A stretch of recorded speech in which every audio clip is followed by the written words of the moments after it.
रेगिस्तानी ब्रीड, जिनको न खाने का ढंग न बैठने का ढंग, सब हमने सिखाया उन्हें, और ये क्लेम करते हैं कि ये आर्किटेक्चरल मार्वल्स हमें देते हैं। चोर साले, किसी को कोई मतलब नहीं। लेकिन ये जो वोक वामपंथने हैं, ये जो लेब्रांडू ब्रीड के जो ये पैदाइशें होती हैं, इनको बड़ा कष्ट हो रहा। आहा, तो उनके पास जाओ, उनके साथ रहो, उनको ये बताओ जो बातें मैं बता रहा हूँ, उनको समझाओ, उनको कन्विंस करो कि उनके भी बाप दादाओं के बाप दादाओं के बाप दादाओं के बाप दादा इसी राम के भक्त हुआ करते होंगे।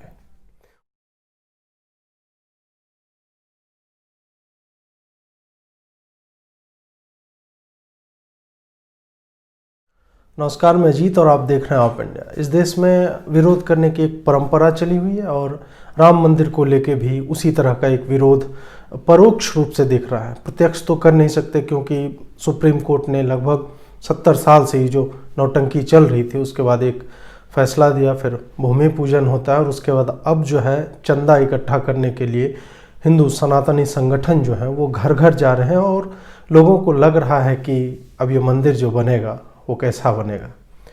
सोचिए कि इस मंदिर के नाम पे हमें आपको कितना चिढ़ाया गया था। मंदिर वहीं बनाएंगे, डेट नहीं बताएंगे, वो कह कह के, और एक घमंड और एक नकारात्मक दृष्टिकोण से पूरे मंदिर मूवमेंट को दिखाने की कोशिश की गई, जैसे कि हिंदू जो है आक्रांता है और जो दूसरा समुदाय है वो रिसीविंग एंड पे, वो पीड़ित है, जबकि ऐसा कुछ नहीं था।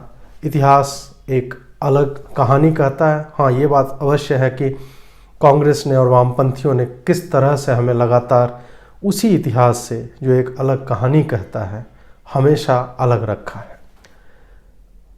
अभी सरकार ने 1 रुपया, मोदी सरकार ने 1 रुपया दिया है इस मंदिर को बनाने के लिए, और उस 1 रुपये का एक प्रतीकात्मक महत्व है। एक सरकार जब 1 रुपया देती है तो वह 1 रुपया उस एक के वैल्यू से, एक के मान से नहीं तय होता। उसका वास्तविक वैल्यू कितना है, उसका मान क्या है। जब सरकार 1 रुपया देती है तो उसका मतलब होता है कि सरकार ये एक्सेप्ट कर रही है कि सरकारों से कैसी कैसी गलतियां हुई और उस प्रायश्चित का मूल्य 1 रुपया है। और उससे ज़्यादा अगर देते तो शायद हिंदू समाज जो है स्वीकार भी नहीं करता, क्योंकि हम नहीं चाहते कि एक धर्मनिरपेक्ष सरकार जो हमारे मंदिरों से साल दर साल, दशक दर दशक पैसे लेती रही, जो हिंदू दान पात्रों में जमा करते हैं, जो हिंदू अलग अलग समयों पे बड़े बड़े अमाउंट में, कोई सोने की चादर पूरे कामाख्या मंदिर के ऊपर लगवाने की बात करता है या और भी तरह से, और उसके बाद उन पैसों का क्या होता है वो तो हिंदू ने मांगा भी नहीं। हिंदू बस 1 रुपया मांग रहा था कि तुम कम से कम ये स्वीकारो कि ये जो नौटंकी हुई है सरकारों की तरफ से, और वो मोदी ने 1 रुपया नहीं दिया, वो भारत सरकार ने दिया है। हमें यह भी देखना चाहिए, मोदी को जो देना होगा या जो दे रहे होंगे वो अलग से देंगे अपने व्यक्तिगत कैपेसिटी में, लेकिन सरकार के लिए मेरा बस यही कहना है। अब यह है कि अब लोगों से दान मांगा जा रहा है और लोग तो बैठे हुए थे कि कब वो भव्य राम मंदिर शुरू हो और कब इस महान सनातन आस्था के एक प्रतीक को खड़े होते हुए देखने के लिए हम उसमें अपना गिलहरी योगदान दे सकें। और इसी भव्य प्रतीक के प्रतिफलित होने के लिए, एक मूर्त रूप लेने के लिए हम जब एक डोनेशन के लिए ड्राइव शुरू कर रहे हैं, हम घर घर जा रहे हैं हिंदू संगठनों के लोग, तब कुछ लोगों की सुलगी हुई है। 3-4 जगहों पे तो हाल के दिनों में, पिछले 1 महीने में, चाहे मंदसौर हो, इंदौर हो, उज्जैन हो और अभी अभी गुजरात में पत्थरबाजी हुई है, दंगे हुए हैं और राम भक्तों को टारगेट किया गया है। वहीं सपा का एक सांसद है एसटी हसन, उसने कहा कि भाजपा कुछ मुसलमानों को पैसे दे रही है और वही मुसलमान जो है हिंदुओं पर हमला कर रहे हैं।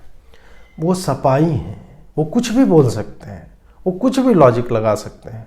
वो अब ये भी क्लेम कर सकते हैं कि कांवड़ यात्रा में जब हिंदू चलते हैं तो यूपी के लगभग जिस जिस शहर में जो है एक समुदाय विशेष का बहुल इलाका है, और शहर छोड़िए उन गांव से अगर उनका रास्ता जाता है तो रात के 1 बजे भी पत्थरबाजियां हुई हैं, तो वो भी हो सकता है भाजपा वालों ने और उन्हीं कांवड़ यात्रियों ने बोला होगा यार मेरा जो पब्लिसिटी हो जाएगा, मैं जब इधर से गुजरूं तो हमारे ऊपर जो है तुम पत्थर फेंक देना। सोचिए ये लोग कितने नीच और बेहुदे किस्म के लोग हैं, और इनके नामों पर गौर कीजिएगा और नाम से समझना आए तो ये किस पार्टी के हैं, किस विचारधारा के हैं, इस पर हमेशा गौर कीजिएगा।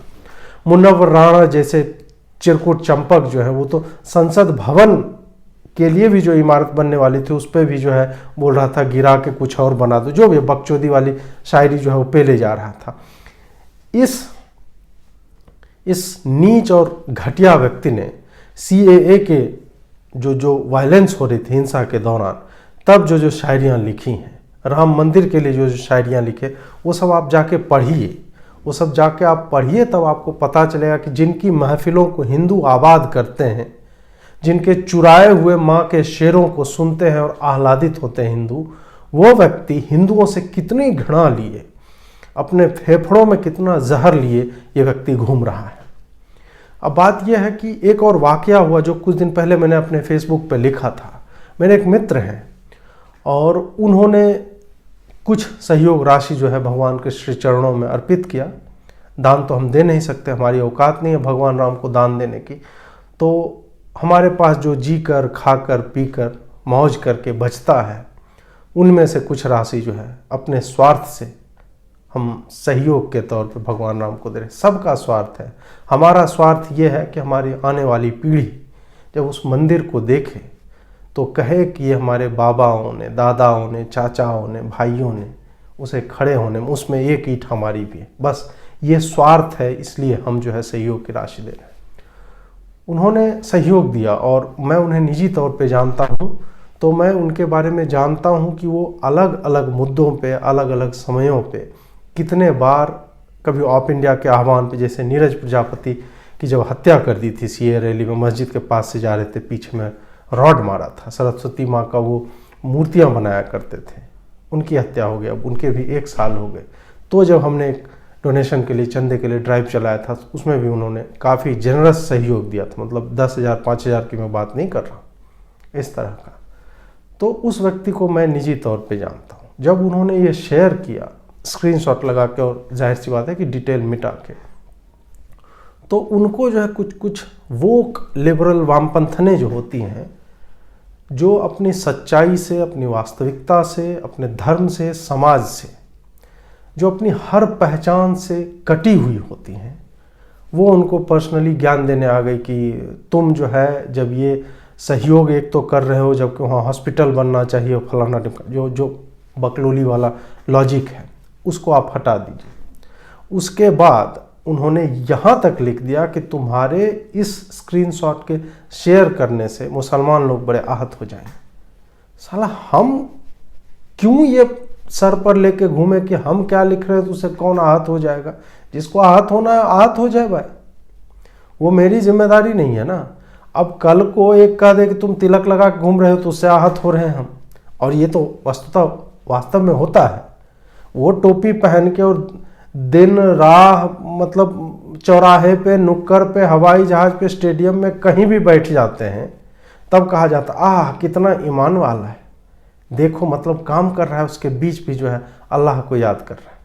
उससे हमें तो समस्या नहीं होती है, जबकि तुम हमारी सड़कों को घेर लेते हो। तो हम जब राम मंदिर के लिए डोनेशन दे रहे हैं, हम सहयोग दे रहे हैं, और लोगों को प्रेरित करने के लिए हम वहाँ पे एक स्क्रीनशॉट लगा रहे हैं, तब तुम्हें समस्या हो रही है कि फलाने को बुरा लग जाएगा। और ये कहने वाली बकलोल महिला जो थे हिंदू है। मेन बात यहाँ पे ये है देखने लायक कि किस मुसलमान को क्या दुख हुआ तो वो भी आके नीचे लिख देता, किसी ने कुछ नहीं लिखा। हम अपनी बकलोली में, बकैती में, अपनी अनभिज्ञता में और मूर्खता में इतने आगे बढ़ जाते हैं कि हमें क्या हो रहा है हमें उससे खास मतलब नहीं रह जाता, क्योंकि आपके पास कोई लॉजिक नहीं होगा उसको काउंटर करने के लिए। आप एक थर्ड पर्सन के बारे में बात करने लगते हैं जिसको शायद इससे मतलब ही ना। मुसलमान को क्या मतलब होगा, उसका अपना बाबरी मस्जिद उधर जिधर बनाना है बनाए, जाके अयोध्या से 10-50 में से कहूँगा 1,000 किलोमीटर दूर जाके बनाए, कहीं पे भी बनाए, हमको क्या है उससे भाई। वो बनाए, उसको दे दिया, उसको भी इससे क्या मतलब है कि राम मंदिर बन रहा है कि नहीं बन रहा है, गड्ढा खोद के हिंदू वहाँ बैठा हुआ है, किसी को कोई मतलब नहीं। लेकिन ये जो वोक वामपंथने हैं, ये जो लिब्रांडू ब्रीड के जो ये पैदाइशें होती हैं, इनको बड़ा कष्ट हो रहा है। आहा, मतलब तुमको इस बात से कष्ट है कि हमारे स्क्रीनशॉट लगाने से किसी तीसरे व्यक्ति को कष्ट हो सकता है, तो उनके पास जाओ, उनके साथ रहो, उनको ये बताओ जो बातें मैं बता रहा हूँ, उनको समझाओ, उनको कन्विंस करो कि उनके भी बाप दादाओं के बाप दादाओं के बाप दादाओं के बाप दादा इसी राम के भक्त हुआ करते होंगे। उनको ये सब बात बताओ, उनको सन्मार्ग पर लाओ, उनको सदाचार सिखाओ कि जब उनके गलियों से भगवा झंडों वाली रैली निकले तो पत्थर ना फेंके। सिखाना है तो उनको सिखाओ ना भाई, हम तो पैसा दे रहे हैं, ना किसी की चोरी की, ना किसी पे पत्थर मारा। हम अपने मंदिर के लिए पैसा दे रहे हैं और किसी को दिक्कत हो रहा है तो हो दिक्कत, इसमें हम क्या कर सकते हैं। इसलिए मेरा ये कहना है कि आप में से कोई भी 10 रुपया भी दे रहा है, 50 रुपया भी दे रहा है, 100 भी, 1000 भी, लाख भी, करोड़ भी, ये वक्त देकर वो नेकी कर दरिया में डाल वाला नहीं है। ये वक्त है कि ये काम कीजिए और अपने पूरे सर्कल में ये फैलाइए, हर जगह पोस्ट कीजिए। आपके व्हाट्सएप के स्टेटस में ये होना चाहिए, आपके व्हाट्सएप की स्टोरी में होना चाहिए, इंस्टाग्राम पे होना चाहिए, फेसबुक पे होना चाहिए। आप अगर नहीं एक्सेस करते हैं सब चीज़ तो अपने बच्चों को कहिए कि देखो कि मेरे पिताजी ने भगवान राम के मंदिर में ये सहयोग राशि दी, उसको ब्लैकआउट कर दीजिए, लेकिन बताइए। इससे ये होता है कि जिन लोग को पता नहीं है कि कहाँ से देना है, किधर जाके डोनेट करना है या डोनेट क्यों करना है, वो लोग भी इसकी अहमियत को समझेंगे कि भाई फलाना आदमी कर रहा है डोनेट तो मुझे भी करना चाहिए।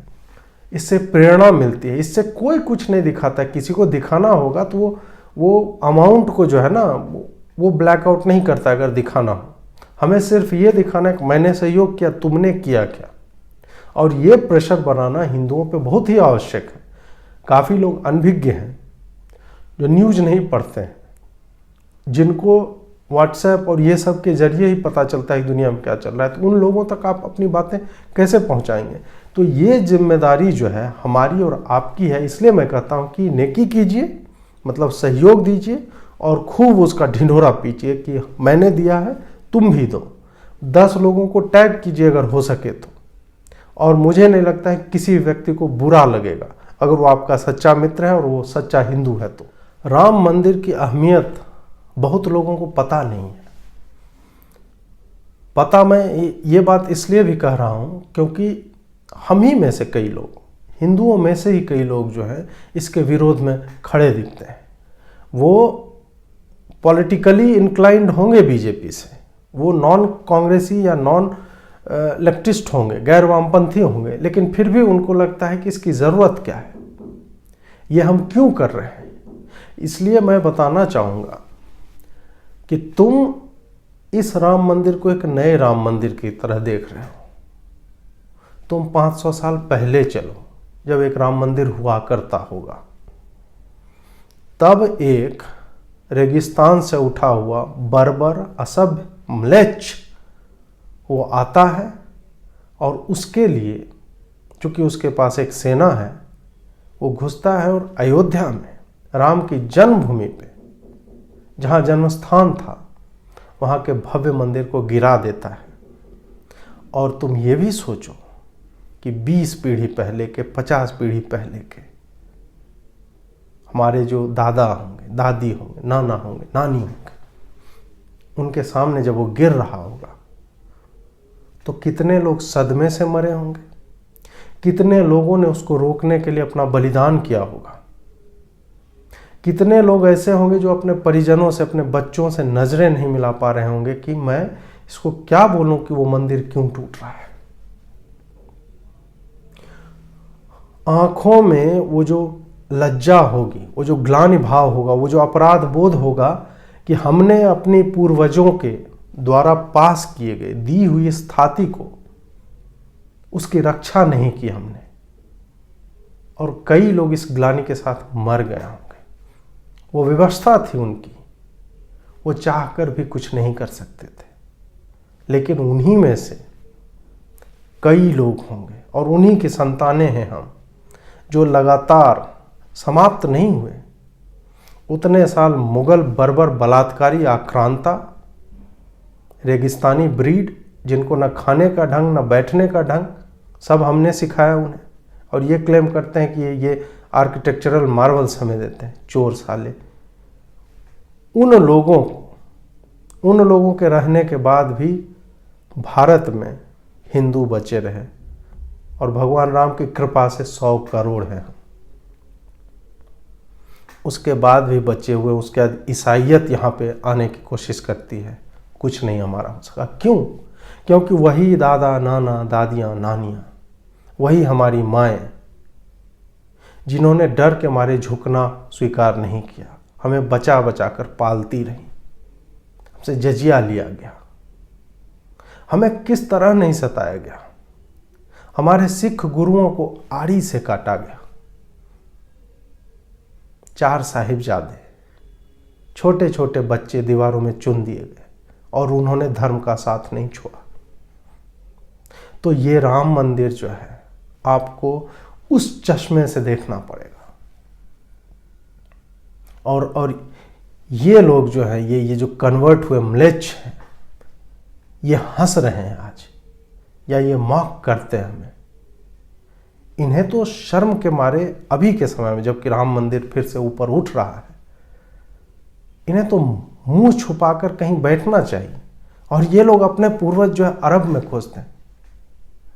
मतलब आप सोचिए कितनी हास्यास्पद बात है कि 500 साल पहले ये लोग सोचते हैं कि अरब के उन रेगिस्तान से आए हुए चोर लुटेरों के पास, बलात्कारियों के पास इन विट्रो फर्टिलाइजेशन की तकनीक थी। ये मतलब सेमेन और ओवा का जो होता है, वो निषेचित अंडा जो है वो रेफ्रिजरेटर्स में लेके घूम रहे थे, घोड़ों पे, ऊंट पे लाद के लाए थे ना।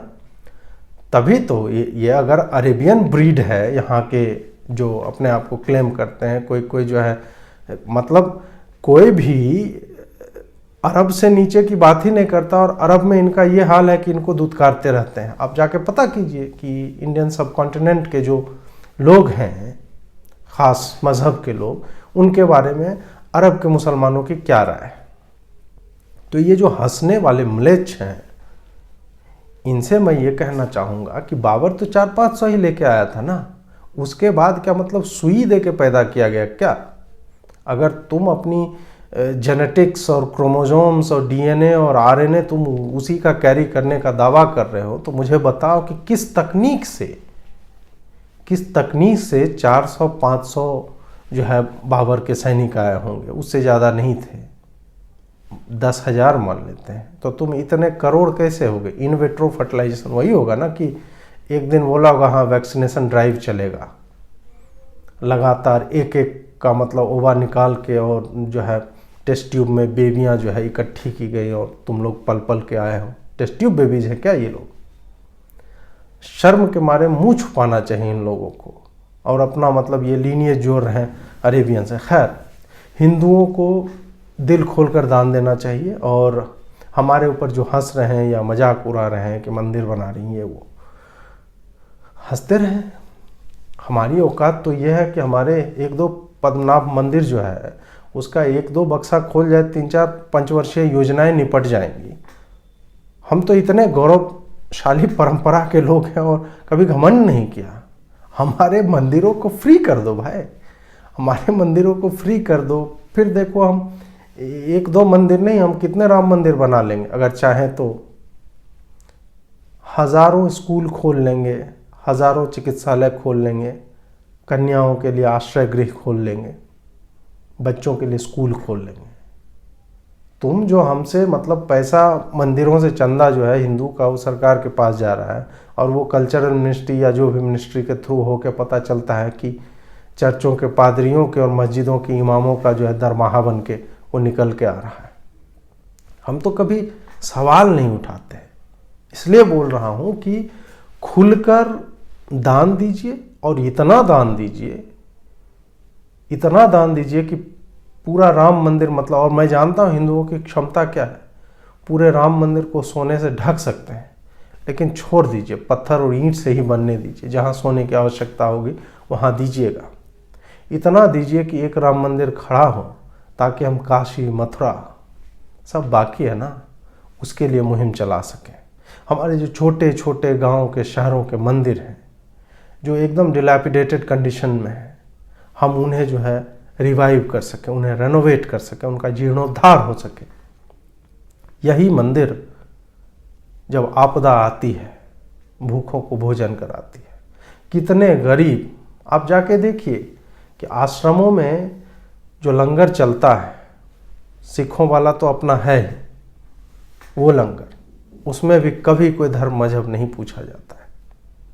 और जो हमारे हिंदुओं के मंदिरों में, आश्रमों में जो भोजन की व्यवस्था होती है, उसमें भी क्या पूछा जाता है। और आप पता कीजिए कि हर इलाके का मंदिर उस इलाके के गरीबों का कैसे, नहीं तो आपको लगता है जिस देश में 90% लोग गरीब या बहुत गरीब हों, वहाँ बिना इन मंदिरों के, बिना इन स्वयंसेवी संस्थाओं के इतने लोग सरवाइव कर जाएंगे? संभव ही नहीं। तो हम और आप जब पैसा देते हैं, सहयोग देते हैं, तो हमारे और आपके उन भाइयों के पास जाता है, बहनों के पास जाता है जो उस तरह से एबल नहीं है, किन्हीं कारणों से उनके पास पैसे नहीं हैं, गरीबी में जी रहे हैं, किसी तरह सरवाइव कर रहे हैं। इसलिए भी हमें लगातार ऐसे मंदिरों के लिए दान देना चाहिए, क्योंकि यही वो कुछ मंदिर हैं जो बचे हुए हैं, जिन्होंने हमारी पूरी संस्कृति को, सभ्यता को चलायमान रखा है। अगर ये नहीं होते तो इनकी भी गुंबदें तोड़कर मस्जिदें बना दी जाती। जो बच गए हैं और जो नहीं बचे हैं उसके बारे में पता कीजिए कि राजा भोज ने जो मंदिर बनवाए थे उनका क्या हुआ। 40,000 मंदिर भारत के जो थे, उनमें से क्यों हर मंदिर के पिलर के ऊपर सफ़ेद रंग के सीमेंट से जो पोत के और खड़ा कर दिया गया मस्जिद? क्यों मस्जिदों की सीढ़ियों में मंदिरों के पिलर मिलते हैं? क्यों पाकिस्तान में, बांग्लादेश में क्यों ये हालत है हमारे मंदिरों की? इसलिए जब आप एक मंदिर के लिए दान देते हैं तो जितना उसका रिक्वायरमेंट होगा वो तो होगा ही। दूसरे मंदिर और ट्रस्ट जब नए मंदिरों के लिए बनेंगे तो ये मंदिर जिसके पास इतनी क्षमता होगी, क्योंकि अल्टीमेटली हम सब एक हैं, एक जगह के हैं, हमारे आराध्यों का नाम अलग अलग है, आत्मा, हमारी आत्मा भगवान में बसती है और भगवान रूप अलग अलग ले सकते हैं, लेकिन हैं सब हमारे। तो एक राम मंदिर बनेगा तो वृंदावन में भी कृष्ण का भी जन्म स्थान है, कहीं पे मथुरा में भी, हर जगह पे उनके जन्म स्थान पे, उनके खेलने की जगह पे, उनके युद्ध की जगह पे, उनके अंतिम प्रयाण की जगह पे, हर जगह पे मंदिर बननी चाहिए, संग्रहालय खुलने चाहिए और बच्चों को सनातनी शिक्षा देने के लिए उसके इंतजामात किए जाने चाहिए। और इसमें आपका यही पैसा जो है वो काम आएगा।